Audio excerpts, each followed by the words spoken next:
प्यारे बच्चों, इस वीडियो से पहले वाले वीडियो में हमने एंडेंजर्ड एनिमल और एंडेंजर्ड स्पीसीज़ के बारे में लर्न किया था।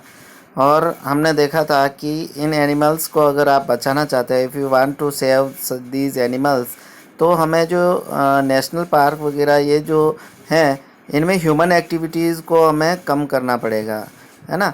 यानी किसी भी काम के लिए ह्यूमन जो है इन नेशनल पार्क के अंदर एंटर नहीं करे, है ना। साथ ही ये जो पहेली जो है एक क्वेश्चन पूछ रही है, are only big animals facing extinction, क्या बड़े जानवर ही एक्सटिंक्शन की जो प्रॉब्लम है उसे फेस कर रहे हैं, या उन वही विलुप्त होते जा रहे हैं इस अर्थ से।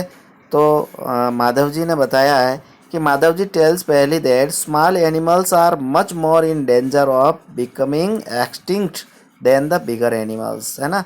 तो देखेंगे कि ये जो बड़े एनिमल्स हैं, बिग एनिमल्स हैं, उनकी बजाय ये जो स्मॉल एनिमल्स हैं वो सबसे ज़्यादा, है ना, एक्सटिंक्ट होने की कगार पर है ना। वो बिल्कुल लिमिटेशन हो गया, उनका लिमिट हो गया है, नंबर में हम उनको काउंट कर सकते हैं, इतने से एनिमल्स जो है इस अर्थ के ऊपर या ये अपनी नेचर के अंदर रह गए हैं, ठीक है। तो eight times we kill snake, है ना, frogs, lizard, bat and owls, है ना, रूथलेसली, है ना, निर्दयता पूर्वक। रूथलेसली का अर्थ होता है निर्दयता पूर्वक, है ना। तो हम क्या करते हैं, इन स्नेक को, फ्रॉग को, लिजार्ड को और ये जो बैट वगैरह होते हैं इनको, है ना, निर्दयता पूर्वक उनको क्या कर देते हैं, ख़त्म कर देते हैं, मार देते हैं उनको, without realising their importance in the ecosystem, है ना। इकोसिस्टम में इनका क्या इम्पोर्टेंस है इसको भी अपन रियलाइज़ भी नहीं करते, है ना। आप सोचें, अगर इस अर्थ से सभी स्नेक को रिमूव कर दिया गया, है ना, सभी स्नेक को मार दिया गया, तो आप सोचोगे कि ये जो फ्रॉग और ये जो माउस है इनके नंबर इतने बढ़ जाएंगे कि आपके लिए जो खाने की जो चीज़ है, फूड मटेरियल है, उसको ये रहने भी नहीं देंगे, है ना। तो कहने का अर्थ ये है कि अपने जो इकोसिस्टम है, इस इकोसिस्टम में each and every one animals का इम्पोर्टेंस है। तो we should realise this importance of the animals, है ना। By killing them we are harming ourselves, ये बात है कि अगर हम उनको मारेंगे तो हम खुद को ही, है ना, नुकसान पहुंचा रहे हैं, है ना। They might be small in size but their role in the ecosystem can not be ignored.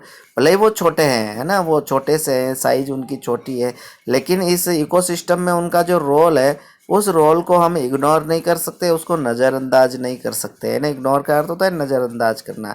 They form part of food chain, है ना। ये सबसे बड़ी बात है कि ये क्या करते हैं कि जो फूड चेन है और फूड वेब है ना, उसका एक छोटा सा पार्ट होता है। अब फूड वेब और फूड चेन क्या होता है, फूड चेन का अर्थ होता है कि जो स्मॉल एनिमल्स हैं वो बड़े एनिमल्स का फूड बनते हैं, है ना। संस्कृत में एक बात आती है, जीवो जीवस्य भोजनम, है ना, जीव ही जीव का भोजन है। आप देखो किसान खेत पे, है ना, फार्म पे ये ग्रेन्स वगैरह उगाता है, तो वहाँ पर छोटे छोटे इंसेक्ट उसको ईटिंग करते हैं। उसके बाद सेकंड पे आप देखो फ्रॉग वगैरह उनको खाते हैं, फिर फ्रॉग को स्नेक खाता है, स्नेक को आप मंगूज़ वगैरह खाते हैं, मंगूज़ को आप देख सकते हैं डॉग वगैरह खा लेते हैं, डॉग को वापस इस तरीके से पैंथर वगैरह, है ना। तो इस तरीके से एक फूड चेन बनती है ना। इधर आप देखेंगे और भी है। तो फूड चेन में अपन सोचे हैं कि जैसे ग्रास है तो ग्रास को हेयर, है ना, जिसको खरगोश बोलते हैं, खरगोश खाएगा। खरगोश को हो सकता है कि कोई हॉक या उठा के ले जाए, या फिर डॉग उसको खा जाए, या फिर उसको कोई पैंथर वगैरह या लेपर्ड वगैरह इसको खा जाए। तो इस तरीके से एक फूड चेन बनती है ना। और फूड वेब किसको कहते हैं, जहाँ पर बहुत सारी फूड चेन एक दूसरे से इंटरकनेक्ट रहती है, तो उसे एक फूड वेब बनती है, ओके, जिसको खाद्य जाल कहते हैं, ओके। और about which you learn in class 7, है ना, 7 क्लास में भी आपको इस फूड वेब के बारे में बताया था, ठीक है। तो an ecosystem is made of all the plants, animals and microorganism in an area, है ना, along with non living components such as climate, soil, river और डेल्टाज एक्सेट्रा।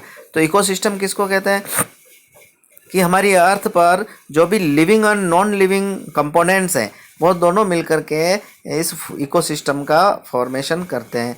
अब लिविंग में तो एनिमल और प्लांट आ गए, और ये माइक्रो ऑर्गेनिज्म जो है वो आ गए। और नॉन लिविंग के अंदर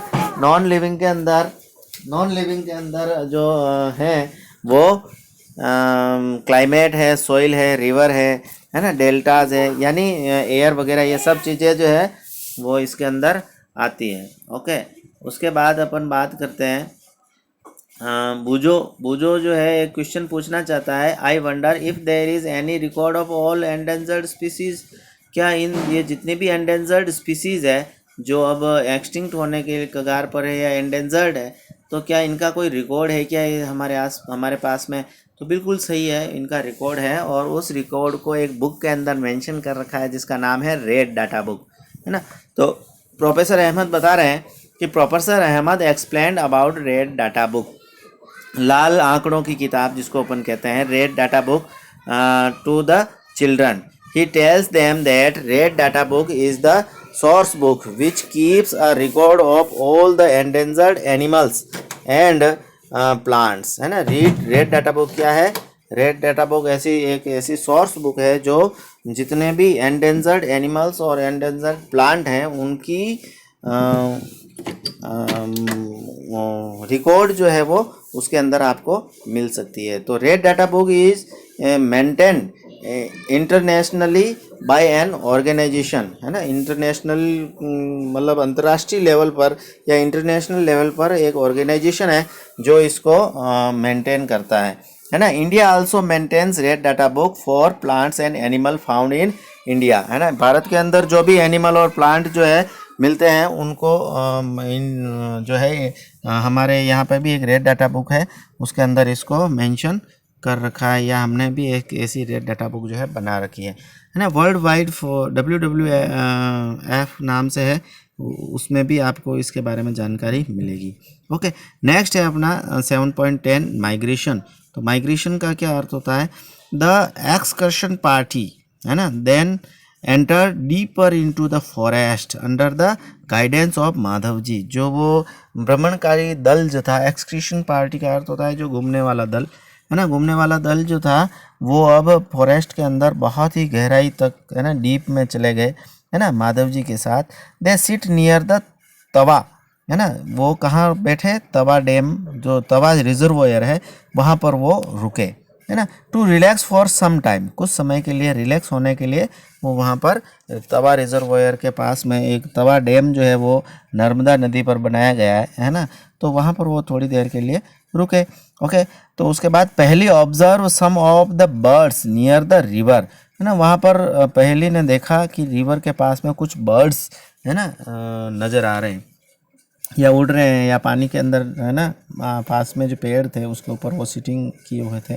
तो Madhav ji tells the children that these are migratory birds, है ना। माधव जी ने उनको बताया कि ये जो बर्ड आपको दिखाई दे रहे हैं वो कौन से बर्ड है? माइग्रेटरी बर्ड है। माइग्रेटरी बर्ड्स किसको कहते हैं? जो आपको 7th क्लास में भी इसके बारे में बात की थी कि माइग्रेटरी बर्ड्स जो होते हैं वो दूर देश से, है ना, बहुत ही फार डिस्टेंस से ये फ्लाइंग करके या वहाँ से उड़ करके हमारे देश में आते हैं, क्योंकि वहाँ की जो एक क्लाइमेटिक कंडीशन है वो इतनी एडवर्स हो जाती है, इतनी ख़तरनाक हो जाती है कि वो वहाँ पर लिविंग नहीं कर सकते। जैसे अपन बात करें साइबेरियन क्रेन की, तो साइबेरियन क्रेन जो है वो साइबेरिया के अंदर रहता है ना। रूस का जो साइबेरिया जो है वहाँ पर ये साइबेरियन क्रेन मिलता है। लेकिन जब वहाँ की जो विंटर जो है वो इतनी कोल्ड होती है कि वहाँ जितनी भी रिवर और लेक्स हैं उस आसपास की वो फ्रीज़ हो जाती है, जम जाती है। तो वहाँ पर उनको ईटिंग मटेरियल या फूड मटेरियल भी नहीं मिलता,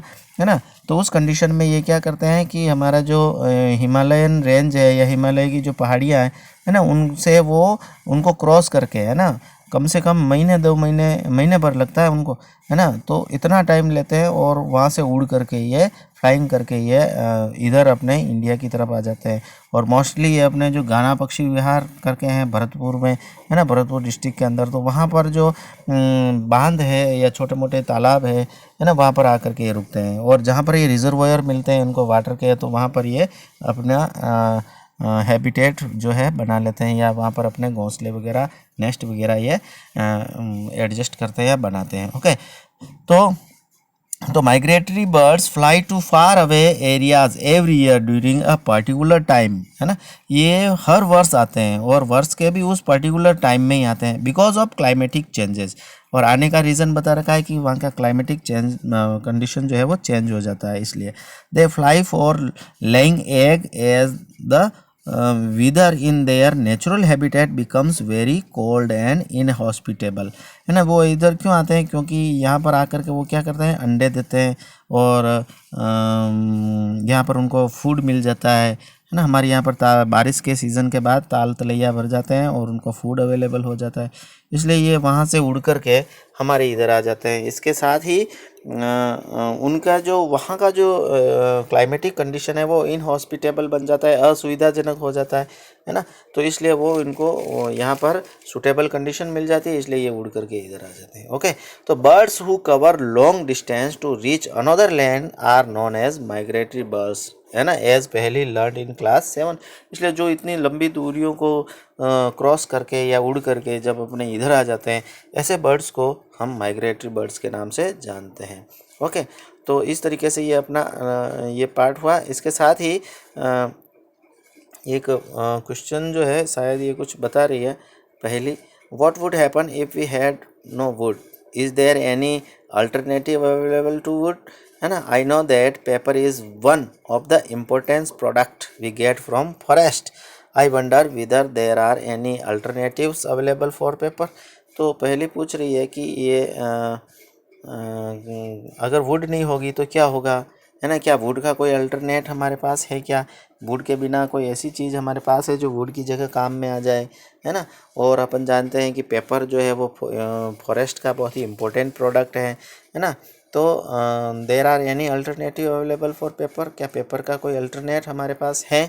तो ये बातें जो है पहले पूछ रही है ना। इसके बारे में हम नेक्स्ट वीडियो के अंदर लर्न करेंगे, ठीक है ना। तो ये बातें थी इस वीडियो में जो मैंने आपको समझाने की कोशिश की। Okay, thank you.